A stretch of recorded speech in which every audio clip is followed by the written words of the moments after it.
So hello everyone. आज हम अपनी सीरीज़ में आगे बढ़ने जा रहे हैं और अपना फ्रंट एंड सेटअप करने जा रहे हैं। तो हमारा फ्रंट एंड जो होगा वो होगा हमारा रिएक्ट जेएस में। तो हम क्या करते हैं, रिएक्ट ऐप क्रिएट करते हैं। उसके लिए हमारे पास एक कमांड होती है npx create react ऐप। ठीक है, और इसके बाद आपको अपनी जो ऐप बनानी है उसका जो आप नाम रखना चाहते हैं वो आप नाम लिखेंगे। तो हम अपना नाम देने जा रहे हैं इसको फ्रंट एंड। और देखिए जब ये कमांड जो है काम क्या करती है, तो जैसे हम इसको हिट करेंगे, रन करेंगे, तो उसके बाद क्या होगा, ये गिटहब के पास जाएगी जहाँ पे हमारा एक रेपो पड़ी होती है रिएक्ट जेएस की, जिसके अंदर उसकी पूरी टेम्पलेट पड़ी है।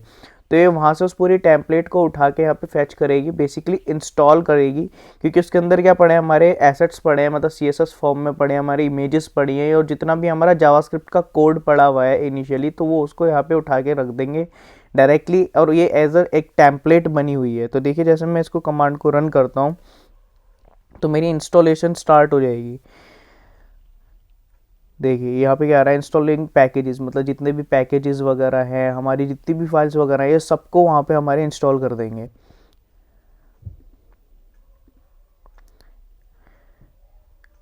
देखिए हमारी जैसे पैकेट डॉट जेसन फाइल जो है वो बनने लगी है।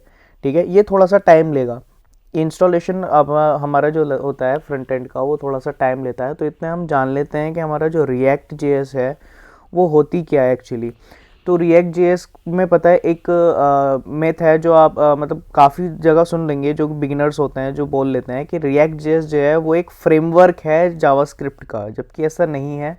जावास्क्रिप्ट का फ्रेमवर्क ना होके रिएक्ट जेएस जो है उसकी एक लाइब्रेरी है जो कि JSX को इम्प्लीमेंट करती है। अब JSX क्या होता है, तो JSX जो होता है हमारा वो देख लेते हैं। तो होगी जावास्क्रिप्ट एंड HTML, मतलब जावास्क्रिप्ट और HTML को हम कंबाइंडली यूज़ कर सकते हैं। तो वो हमारा सिर्फ रिएक्ट में इम्प्लीमेंट हो सकता है। ठीक है, अब इसके बाद देख लेते हैं कि रिएक्ट में हम बेसिकली करते क्या हैं। तो ये बेसिकली यूज़र इंटरफेस के लिए हमारा इम्प्लीमेंट किया जाता है। तो जितनी भी आप यूज़र इंटरफेस अपना आप देखते हैं ब्राउज़र पे, जो भी आपकी यूआई खुलती है किसी वेबसाइट की, तो उस पर जितना भी कंटेंट होता है ये उसको कंपोनेंट्स फॉर्म में बांट देता है। ठीक है, अब हम क्या करते हैं, हमने हर चीज़ को कंपोनेंट्स में बांट ली, तो हम क्या करते हैं, हर एक कंपोनेंट को इंडिविजुअली इम्प्लीमेंट करते हैं और बाद में जाके उसको इंटीग्रेट कर देते हैं एक सिंगल पेज पे। ठीक है, तो ये देखिए हमारी सारी फाइल्स जो है अब इंस्टॉल हो चुकी हैं। अब हम आगे बढ़ते हैं, अपने इस स्ट्रक्चर को समझते हैं कि स्ट्रक्चर क्या कर रहा है हमारा रिएक्ट जेएस में। तो हमारे देखिए जो पैकेज डॉट जेसन फाइल है उसको देख लेते हैं।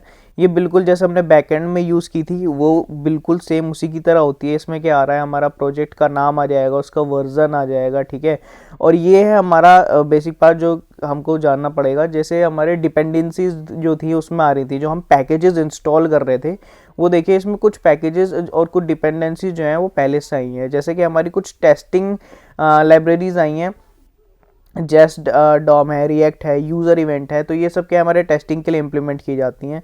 ठीक है, यहाँ पे हमारा रिएक्ट का पैकेज है, रिएक्ट का वर्जन है जो कि हम लेटेस्ट यूज़ कर रहे हैं। इसके बाद आता है हमारा रिएक्ट डॉम।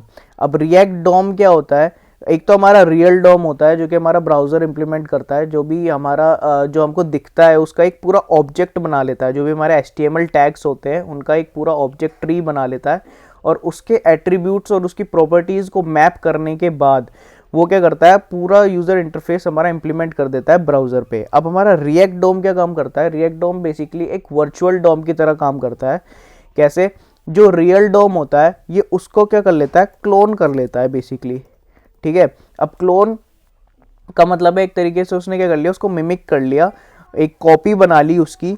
अब क्या करता है, जब भी हम चेंजेस इंप्लीमेंट करते थे अपना HTML फाइल में, तो जो हमारा रियल डॉम होता था वो पूरा का पूरा हमको दोबारा वो इम्प्लीमेंट होता था अपने आप, वो पूरा दोबारा इम्प्लीमेंट होता था। उसकी वजह से क्या होता था, हमारा जो लोड टाइम है, जो हमारा टाइम टेकिंग है, वो बहुत ज़्यादा टाइम लेता था। अब वर्चुअल डॉम के कॉन्सेप्ट में क्या हुआ, जैसे ही हमने उसको कॉपी कर लिया तो हमारे पास क्या हुआ, बिल्कुल एग्जैक्ट कॉपी है उसकी। अब क्या करेंगे, जैसे ही हम कोई चेंजेस इंप्लीमेंट करेंगे तो हम वर्चुअल डॉम को इंप्लीमेंट करेंगे दोबारा। तो मतलब वर्चुअल डॉम क्या होगा, जो हमारा उसने एक कॉपी बना रखी थी वो अपनी एक और कॉपी बनाएगा, और उसमें हमारा एक डिफिंग एल्गोरिदम चलाएगा। डिफिंग एल्गोरिदम में क्या होता है, वो हर चीज़ को मैप करता है कि भाई क्या यहाँ पे चेंज हुआ है, क्या यहाँ पे चेंज हुआ है, मतलब जहाँ पर भी चेंज हुआ होगा वो एग्जैक्ट उस जगह पे चेंज कर देगा नए वर्चुअल डॉम की कॉपी में। ठीक है, अब उसके बाद क्या होगा, रियल डॉम में पूरा इंप्लीमेंट ना करके जिस पॉइंट पे हमारे चेंजेस हुए हैं एग्जैक्टली सिर्फ उसी जगह पे चेंज कर देगा। तो इसकी वजह से क्या होता है, हमारा जो स्पीड हो जाती है वो बढ़ जाती है। तो ये होता है हमारा रिएक्ट डॉम का काम, ठीक है। अब इसके बाद कुछ हमारी रिएक्ट स्क्रिप्ट्स हैं और वेब वाइटल्स हैं। वेब वाइटल्स बेसिकली हमारे परफॉर्मेंस बेस्ड होते हैं, जो परफॉर्मेंस वगैरह चेक करते हैं। उसके बाद आते हैं अपनी स्क्रिप्ट्स पे।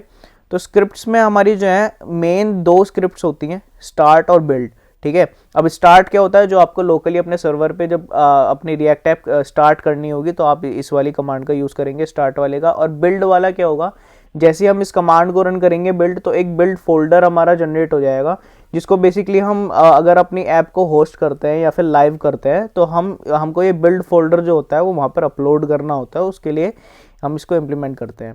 टेस्ट बेसिकली टेस्टिंग के लिए यूज़ होगी, ठीक है। और एजेक्ट भी इसी पर्पज़ के लिए। अब क्या करते हैं, ये बाकी हमारे नॉर्मल हैं, ठीक है। ये हमारी बेसिक थी जो हमको जाननी पड़ती हैं, जैसे हमारा डिपेंडेंसीज हो गया और स्क्रिप्ट्स हो गया। तो ये हो गई हमारी packet.json फाइल। अब इसके बाद हम चलते हैं अपनी पब्लिक फाइल पे एक बार। नॉन मॉड्यूल्स तो हमको छेड़ने ही नहीं होते हैं, ठीक है। अब यहाँ पे जो मेन फाइल पड़ी है वो पड़ी है हमारी index.html। तो मैंने जैसे आपको बताया था कि जो बेसिक काम हो रहा है वो हमारा पीछे HTML में ही होगा, ठीक है। तो हम रिएक्ट को यूज़ करना है बेसिकली JSX के लिए, जिसमें हम जावास्क्रिप्ट और HTML को साथ में यूज़ कर सकें, ठीक है। तो ये देखो आप यहाँ पर देखोगे तो हमारे पास HTML की बेसिक फाइल जो है वहाँ पे बनी हुई है, ठीक। टाइटल हमारा गया हुआ है रिएक्ट ऐप। तो यहाँ से आप अपनी ऐप का जो टाइटल है उसको भी चेंज कर सकते हैं। जैसे मेरे को रखना है यहाँ पे APIs इम्प्लीमेंटेशन, ठीक है। तो हम इसको यहाँ पे ऐसे चेंज कर सकते हैं।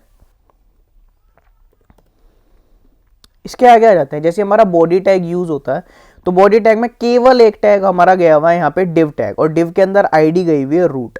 तो हम क्या करेंगे, इस आईडी को यूज करेंगे अपने रिएक्ट जेएस में, और इस आईडी के अंदर क्या करेंगे, हम डायनेमिकली अपना क्या भेज देंगे, पूरा यूजर इंटरफेस भेज देंगे। तो हमें क्या करना है बेसिकली, अपना जो हम रिएक्ट ऐप बना रहे हैं तो जो भी हमारी मेन फाइल होगी index.js, तो उसके अंदर हम इस आईडी को कॉल कर रहे होंगे, ठीक है। कि इस आईडी को हम मैप करा देंगे, जैसे जावास्क्रिप्ट में करते थे ना document.getElementById, और उसके अंदर हम डायनेमिकली अपना जो भी हमको कंटेंट भेजना होता था HTML का, या जो भी हमको इम्प्लीमेंट करना होता था तो वो हम वहाँ पे भेज देते थे, ठीक है। तो उसी तरीके से हम यहाँ पे करेंगे।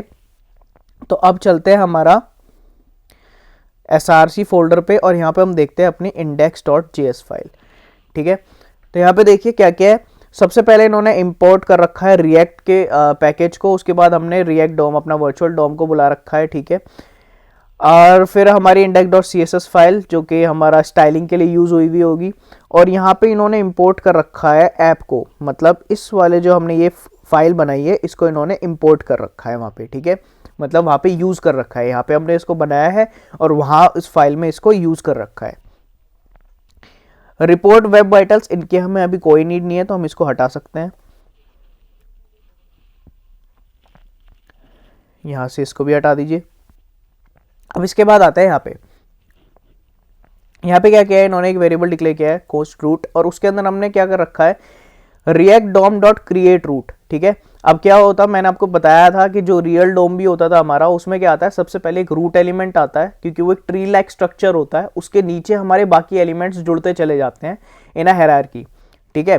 तो अब क्या होगा, हमारा वर्चुअल डोम भी हमको क्रिएट करना है बिल्कुल डिट्टो किसकी तरह, रियल डोम की तरह। तो हमने क्या किया है, अपना वर्चुअल डोम को क्रिएट किया है, उसकी रूट के अंदर हमने क्या भेज दिया, जो रूट एलिमेंट होना है, जो हमारा स्टार्टिंग नोड होनी है, उसके अंदर हमने क्या कॉल कर लिया है document.getElementById, और उसमें हमने आईडी में कॉल कर लिया है रूट। तो मैंने आपको बताया था कि ये देख लेना कहीं ना कहीं हमारा हम इसको कॉल कर रहे होंगे, क्योंकि हमको यहाँ से डायनेमिकली अपना डेटा सेंड करना है, ठीक है।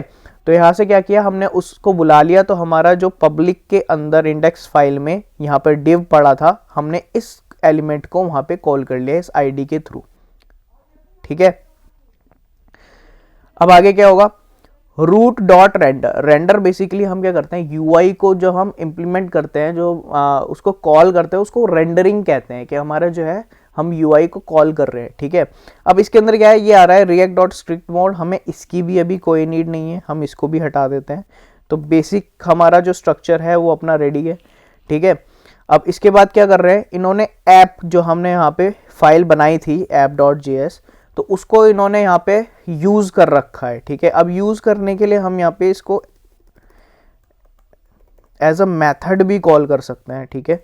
इसमें कोई वो नहीं पड़ेगी, मतलब कोई एरर नहीं आएगा, बट ये बेसिकली एक बैड प्रैक्टिस मानी जाती है, ठीक है, इसको इम्प्लीमेंट करने की। तो हम इसको ऐसे ही यूज़ करेंगे, ठीक है। अब ये हो गई हमारी index.js फाइल। इसके बाद चलते हैं अपनी मेन फाइल पे, जो कि है अपनी app.js, ठीक है।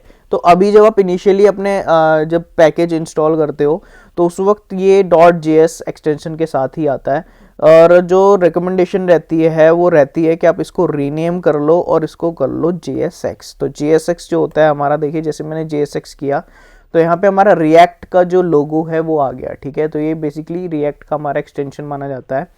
अब इसके बाद इस फाइल को समझ लेते हैं कि फाइल क्या कर रही है। तो अभी अगर हम इसको रन करके देखते हैं एक बार, ठीक है, cd फ्रंट एंड और उसके बाद npm स्टार्ट। तो जैसे हम स्टार्ट करेंगे तो हमारा ये चलता है लोकल होस्ट 3000 पोर्ट पे, और ये देखिए ये हमारा ये UI रेंडर कर दिया है। अब हम इसको देखते हैं कि किस तरीके से रेंडर किया है। तो हमने क्या किया है, सबसे पहले तो आपने जो फाइल बनाई है मेन फाइल app.js, आपको उसी नाम से अपना एक फंक्शन बनाना है, ठीक है। और उसके बाद क्या करना है, फंक्शन के अंदर हम सीधा सीधा रिटर्न कर रहे हैं। जैसे ही हम रिटर्न स्टेटमेंट यूज़ कर रहे हैं, इसका मतलब क्या है कि अब हमको UI रेंडर करनी है, ठीक है। इसके बाहर आप अपनी जावास्क्रिप्ट यूज़ कर सकते हो, इसके अंदर भी आप अपनी जावास्क्रिप्ट यूज़ कर सकते हो, लेकिन जैसे आप रिटर्न यूज़ कर रहे हो तो इसका मतलब सिंपल सा आपको पता होना चाहिए कि आप अब अपना UI का जो काम है वो शुरू करने जा रहे हो, ठीक है। अब इसके अंदर आप क्या है, अपनी HTML यूज़ कर सकते हो नॉर्मल, जैसे आप HTML यूज़ करते हो। जैसे यहाँ पे कर रखे हैं इन्होंने डिव का क्लास नेम दे रखा है ऐप। अब हम क्या करते हैं, इस पूरे को हटाते हैं और अपना एक कोड डाल के देखते हैं।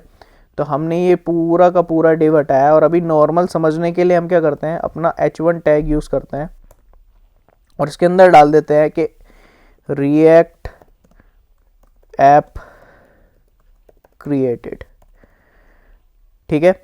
तो जैसे हम ये डालेंगे तो हमारा ये कोड यहाँ पे देखिए रन हो जाना चाहिए। ओके, तो हमने रिएक्ट की स्पेलिंग गलत कर दी। ओके, ये देखिए, ठीक है। तो सिंपल हमारा ये काम हो चुका है। सिंपल हमने क्या किया था, यहाँ पे अपना इसका भी हमारा यूज़ नहीं है तो हम इसको भी हटा देते हैं। बेसिकली हम app.css को भी यूज़ नहीं कर रहे तो हम इसको भी हटा देते हैं। तो नॉर्मल सा काम हम इतना कर रहे हैं कि हमने अपना एक फंक्शन डिक्लेयर किया है, यहाँ पे फंक्शन बनाया है, किस नाम से, जिस नाम से हमारी फाइल है ऐप, ठीक है। और उसके अंदर हमने क्या किया है, अपना जो भी UI हमको रेंडर करनी है उसको हमने रिटर्न करवा लिया है, ठीक है।